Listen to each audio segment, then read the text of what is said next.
Net sindssteende de drege economische tijden is de stemming van de morgen vooral feestelijk.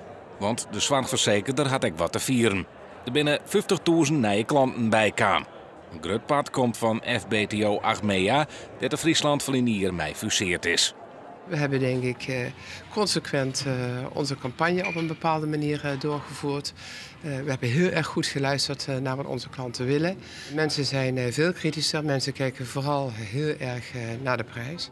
In de cijfers zocht de zorgverzekerder dat ze net volle klanten verleen binnen door de actie Red de Sionsberg.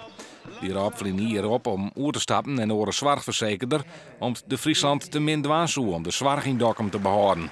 Maar dan moet dit hier wel zonniger werken worden. Minder mensen gaan onvullende verzekeringen afsletten en de zorg wordt duurder. Dat betekent wel dat wij heel erg letten op onze beheerskosten. Ik zal maar zeggen, elke cent wordt omgekeerd. Wat we zullen doen is dat wij veel meer digitaliseren. Dus niet meer met de handen met papier bewerken, maar dat het gedigitaliseerd wordt. En zo zijn er allerlei processen binnen ons bedrijf waar we dat zullen doorzetten, van automatisch zullen verwerken. En dat scheelt uiteindelijk in de kosten. Dus het is goed dat we minder papier gebruiken. En het scheelt ook in de efficiëntie voor de medewerkers en ook in de effectiviteit voor de klant.